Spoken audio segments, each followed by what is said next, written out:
YouTube. Buenas noches. That's good evening, right? Good night. Yeah, I'm out here. It's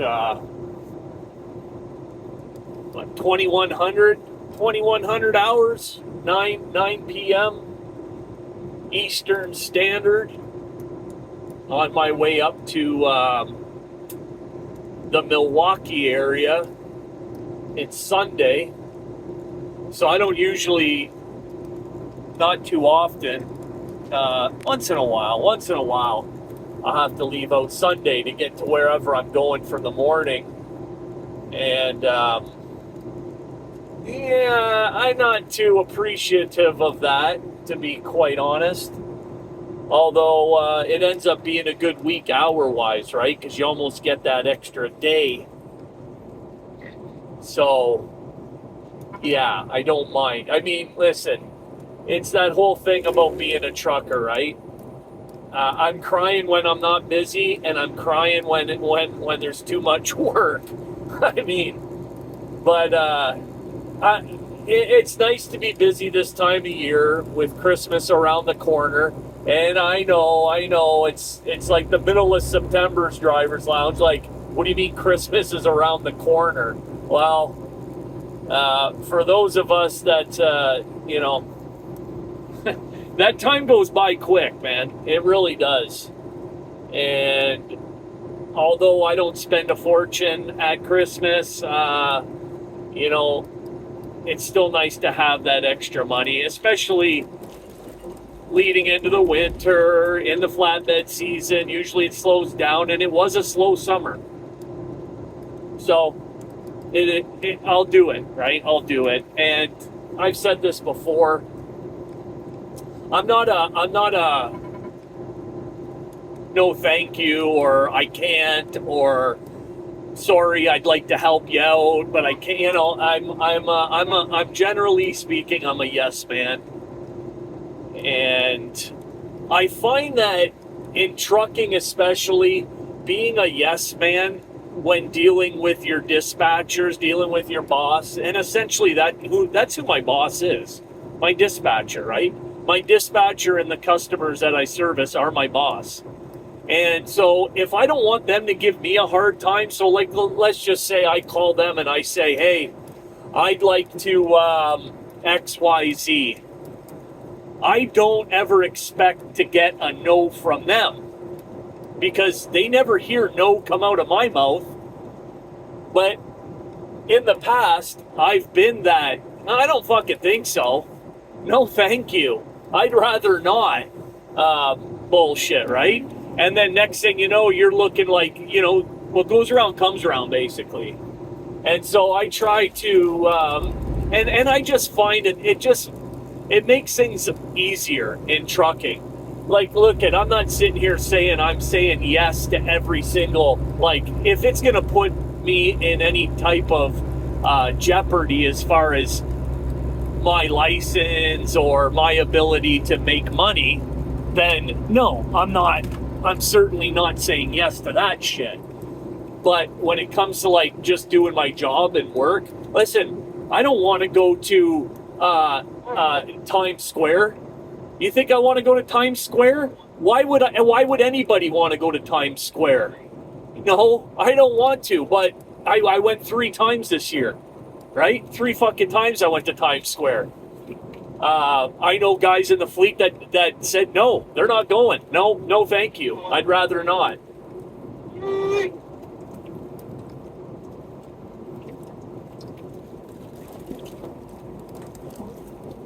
Excuse me. All of a sudden, I just got extremely parched. It just throws my whole weekend off, though, having to leave out Sunday. You get in a routine, right? Get in a routine, and, I got to wash my bedding. I got to get all my meal prep done. I've got to get to the gym. I've got to get, stuff done around the house.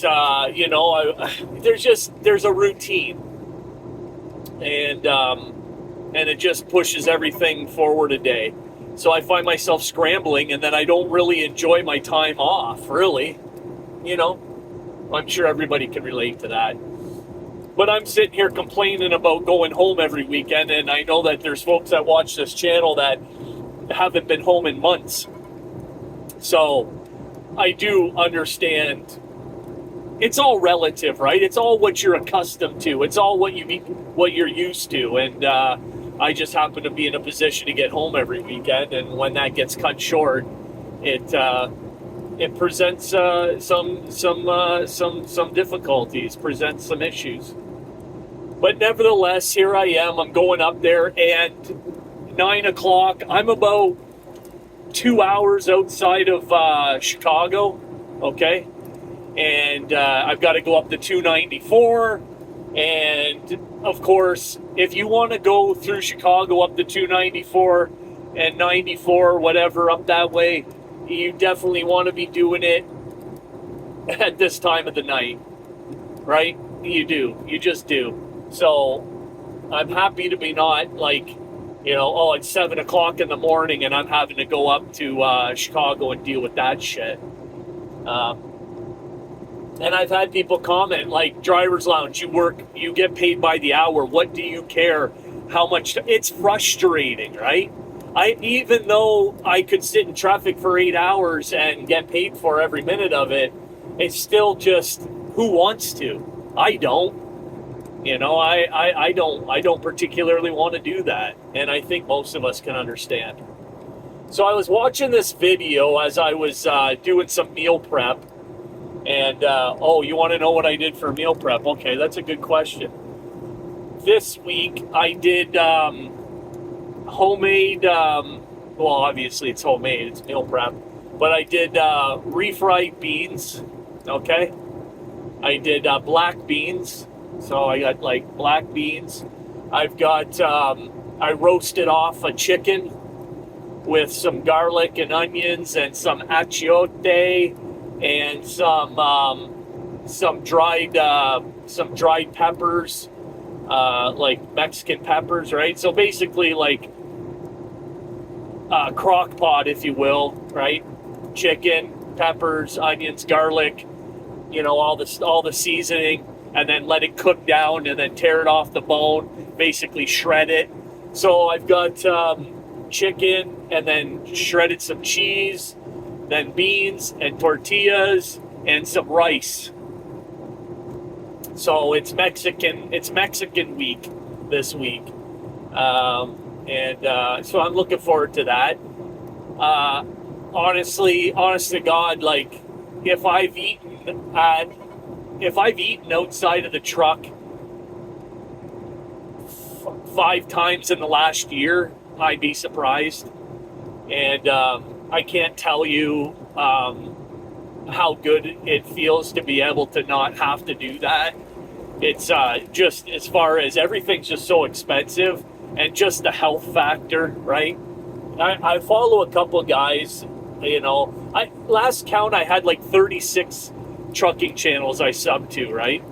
And there's quite a few of you still out there that are eating the majority of your meals you're eating at the truck stop, you're eating at the fast food restaurants and stuff like that.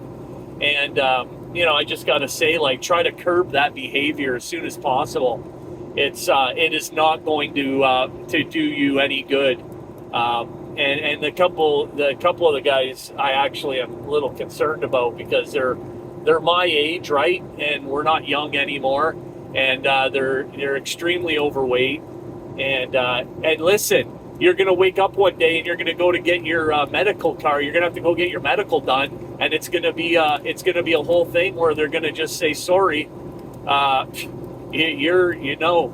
You got sugar problems, you got high blood pressure, you got all kinds of shit going on, and you're going to just be like, well, how did that happen? Like, class, I was fine before. Well, yeah, it catches up to you, man. And especially if you're just, like if you're just driving, right? And you're not doing any type of exercise, you're not getting out of the truck much, just going from the sleeper to the doors. Like, there's a couple channels I watch, and, they'll do video where, okay, I'll be right back. I got to go open the doors, or I got to go close the doors. And they come back to the video and they're literally like, it's like, wow, man, like, fuck me. I do not, like, envy you, right? I feel bad for you. I mean, you're grown, you got to know what's going on there. And I just, from somebody who has been extremely overweight at one point and who's still working on, like, getting healthier and my weight down and everything else, like, you're never going to see me at 190 pounds or, like, that's just not going to be me, right? I think the last time I was under 200 pounds, I was probably like 17, 18 years old. I'm a big guy, and I've always, been 200 plus pounds. But once I got over that 300 mark, that's when my health really took a turn for the worse. And I did feel it, right? That's the thing. I felt different. I didn't feel good anymore. And you get caught up in this. I got caught up in this cycle of, like, going down the road and just working, right? Just working. I was swinging a door. I was hauling a reefer trailer, pulling a reefer trailer, right? Doing produce, pretty much exclusively doing produce. So everything was JIT. Everything was running through the night, run all night, sleep all day. And I tell you what, with that lifestyle, when you're not eating properly and you're running all night, sleeping all day, I don't care how much sleep you get, you're always tired, and that's just it, man. At least that's my experience, and I did that for way too long.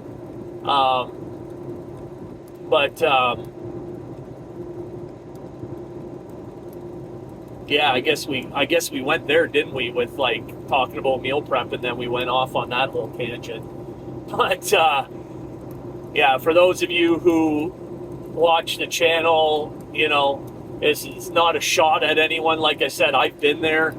I'm not trying to talk down on anyone or anything like that. I'm saying, like, try your best to start to initiate some change right now. Don't wait, right? And it starts with the little things. It can be difficult meal prepping when you're living in a truck, but it is possible, right? It is possible. You don't have to go home every weekend to not eat fast food or to eat at the truck stop, or, you know what I mean? You can. There are convenience foods at the grocery store, and we all know any truck and trailer can get into a Walmart, a Meijer, a Kroger. You can get in these places. You can go shop it. Does it suck sometimes? Is that what you want to do on your time off? No. Is it a lot easier to run in and grab a burger and fries? Yeah, it is. But look what it's doing to our health, right? That's the thing. So, anyways, I know we've all heard and we all know. But, yeah, I encourage you all to just, those of you who are still eating out of the truck stops, I encourage you all to try to implement these changes as soon as possible. But anyways, I was doing meal prep. I was watching a video, and I'm watching this guy. I can't even recall the channel right now. He's talking, the video starts about he's leaving the house, and he's got an appointment, a doctor's appointment in a day or two. He's got a doctor's appointment, right? And so he gets his load from the broker. The load appointment was at 6:30 a.m. and he rolls in there at 10 o'clock in the morning. And the shipper says to him, "Okay, well, it's going to be $88 for the late fee." And of course, the driver, he's an owner-op, right? I don't know if I mentioned that. He's an owner-op. He booked the load through the broker, and so he calls the broker right away. Of course, right? It's not on his dime. He wasn't late. The broker told him the broker made the appointment for 6:30. Let me clarify. The broker made the appointment for 6:30, but he didn't leave, like he didn't tell the driver you have to be there at 6:30. He just said get there, before whatever 2 o'clock. So when the driver rolls in there at 10 a.m., they tell him, "Oh no, your appointment was at 6:30. You owe $88 before we can load you for showing up late." And the company that he was loading out of was called Lineage. Okay, Lineage. I'm not personally familiar with with that warehouse, but apparently there's a few throughout the Midwest. And he calls a broker, and the broker starts to talk to the person in the shipper, right? And the shipper's like, "Well, like, I'll talk to you, but nobody, like, we don't waive the fee, right? Like, we just don't. You can pay it or you can leave, basically." So the broker's like, "Well, I understand, but like nobody said that, nobody said that there was a late fee. And when I booked the appointment, it said first come, first serve. And I don't know all this, but at the end of the day, the broker ends up paying for they gave him a door right away. Okay. They gave him a door right away. Sorry, I should have said this. And as he's talking with the shipper, the driver's talking with the shipper and the broker in the shipping department, they've already started loading his truck. Okay? They started loading his truck. Well, by the time that they got done all the rigmarole of arguing about who's going to pay this $88, he goes back out after they pay it, and they've now stopped the loading his truck. Okay? So the driver, of course, he's got this appointment, he says, right? He's talking about this appointment that he's got for the next day, okay? And this load was going to be a straight through, and he was going to get to this appointment that he had the next day. Okay. They stop loading them, right? And he goes in there, and he says, we paid the money, how come you guys stopped loading? And the lady's like, "I'm not sure why they stopped loading you. It's 15 skids, right?" And she says, "I'm not sure, but like we'll call you when your paperwork's ready." At this point, he'd only been there maybe half hour, 45 minutes. I'm under an hour, okay, under an hour. So they stopped loading him. So he goes back to his truck and he warms himself something to eat. And they still haven't started. And his anxiety's starting to ramp up now. I got to get out of here. I got this appointment. He's making a video the whole time. He goes back in there a little bit more with an attitude this time. "Hey, just wanted to see, there hasn't been any movement on the trailer. Well, sir, we'll call you. Like we said, we're not sure. We're not back in the warehouse. We just do the paperwork. And we'll call you when your paperwork's ready." He goes back out there for another 15 minutes. Fucking comes back in, and at this point he's like this F and B, and he's using all this profanity. Like I'm blah blah blah, talking all this shit about the lady in the shipping office, and you just can sense, because we've all been there as drivers where we have an agenda.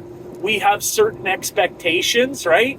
And when those expectations aren't getting met, all of a sudden we're just beside ourselves. Like, what the fuck? You started loading. It's only 15 pallets. I got a fucking appointment. And this is what he goes in there on the third or fourth time now, right? And they tell him, "Sir, I told you we will call you when your paperwork's ready." "Well, this is fucking bullshit, and rah, rah, rah, and this is horse shit, and how long does it take and I got this appointment." And it's like, do you think these people care about your personal fucking appointment, sir?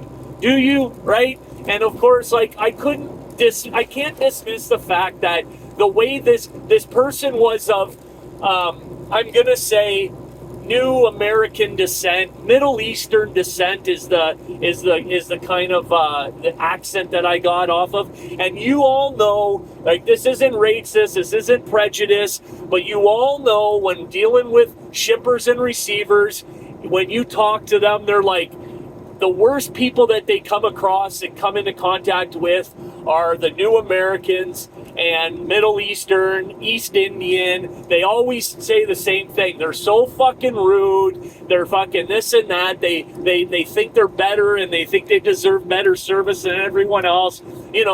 Like me personally, I've learned over the years, You're not going to get nowhere by being like that. You're just not.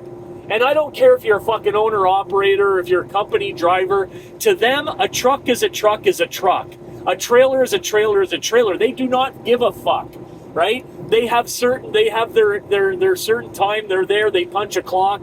Their job is to load trailers. Her job at the department is to do the paperwork. Anyways, lo and behold, of course, he throws out the last ditch effort. What is as an owner operator? What is your what is what's the word I'm looking for? What is your golden key? What is the one thing that you could say that's gonna fucking, hopefully you don't have to say it, but it's like your weapon of mass destruction? What is it as an owner? We all know what it is. We all know what it is, right? Well, you better fucking load that shit or get it off my fucking trailer, right? We know. That's your fucking whole thing, right? And of course, you go in there and you cause this big fucking scene. You start being disrespectful. You're calling names, right? He's calling them names at this point. Well, what is your fucking job? He says, well, sir, my job's to do the paper. Like, they were very nice to him, right? They were very, they don't have to fucking talk to your broker about they could have just told you, pay the $88. And what is $88 fucking dollars anyway? That's fucking peanuts. We all know what some of these warehousing places charge for for showing up late. We know, right? It's in the hundreds of dollars most of the time. Hundreds. Not a measly $88, right? So anyways, she humors him for the first, couple hours. And then he just gets right irate. He goes in there, and of course he's got to throw out, I've got an appointment. And the whole time I'm watching, I'm like, dude, they do not give a fuck about your fucking appointment, okay? Nobody gives a fuck. And if this appointment meant so much to you, okay, why would you go out the day before when you have your appointment the following morning? Anything could happen. A million fucking things could happen out on the road, as we all know. This is what I'm saying to myself, right? If your appointment's that fucking serious, then stay home, right? Don't book a fucking load. But then you want to book a load and things don't go according to your expectation, and now she's a fucking bitch and he's a fucking asshole and everybody's and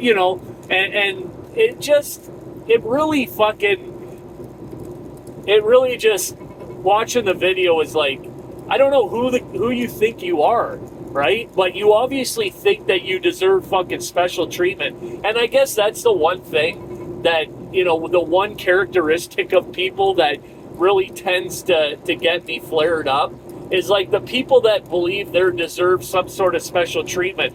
We all gotta fucking wait, right? We all gotta wait. There's, some of these places, these distribution centers, how many docks there are there, how many trucks are in the doors, right? And we all gotta just fucking go, follow protocol. But there's always these fucking one or two truckers, right? That the rules don't apply to them, right? And they're always the same fucking people.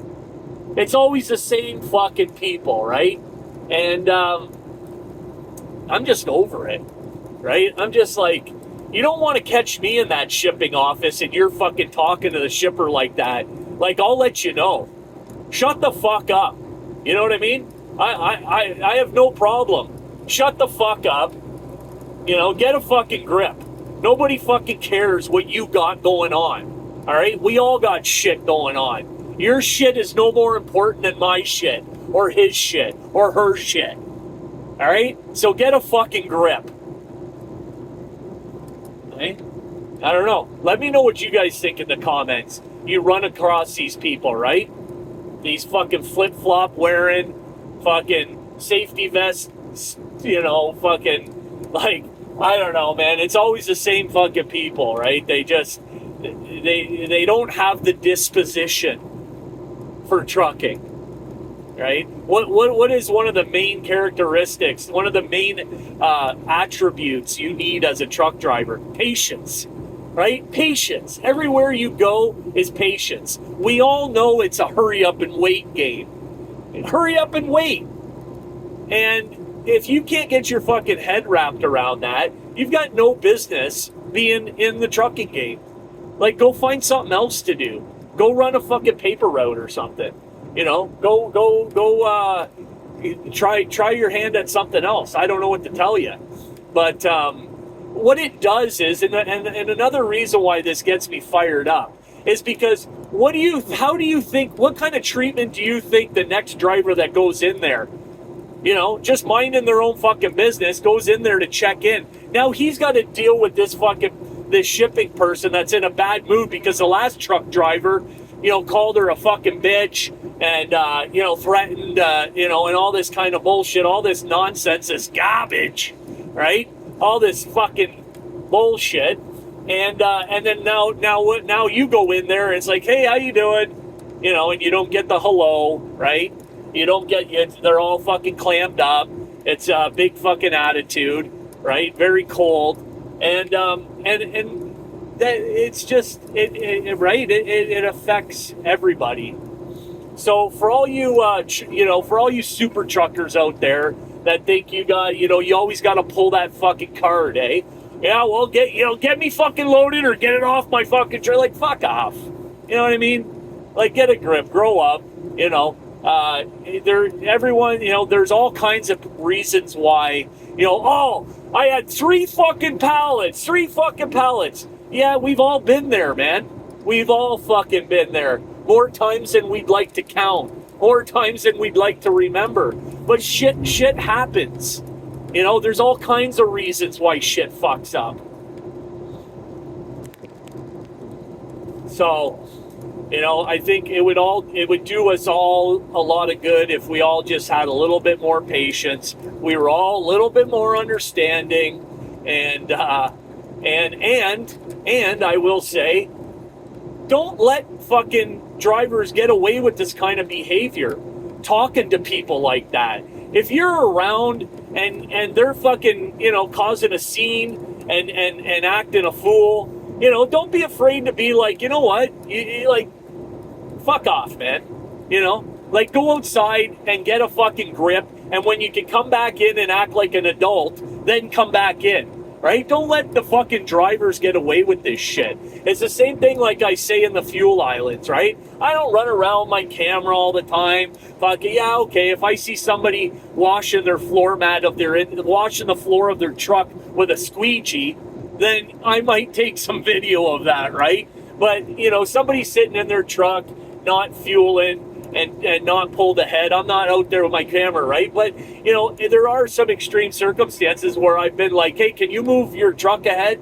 You know, like, the more we let people get away with this shit, the more it's going to continue to happen. And I'm not asking anybody to put themselves in harm's way. You know, I'm not asking anybody to be a prick about it or anything else. But there is a way of holding people accountable that's still respectful, mature, right? And just not letting people get away with this shit. But that's kind of what I wanted to say here. I guess we'll kick off the week with that video. Let me know what you guys think. If you've come across some drivers like that, I know we all have. And if you've ever told a driver to fucking get a grip, and I'm sure you have. I'm sure we've all been in a position to say something, and I know I can't be the only one that gets bothered by it, right? But yeah, just keep in mind, if you've got a fucking appointment that's so imperative, right? It's so imperative that the world's going to come to a fucking end if you can't make that appointment. Maybe don't go out the day before you got to be at the appointment. It just, you know, I'm just throwing it out there, right? Maybe don't push the envelope. Maybe just if it's that important, just like take the day off before, go to your appointment and book a load leaving that night. Because if it's a doctor's appointment, you could go to that doctor's appointment in the morning and still leave out in the afternoon, right? You can do that. So, anyways, we'll leave it at that. I hope you guys enjoyed the video. We got a couple more subscribers. Welcome to the channel. Thank you very much. And for all you people, all you subscribers, all my friends, all my new friends on this channel, thank you very much for tuning in. I appreciate all the comments. Driver's Lounge over and out.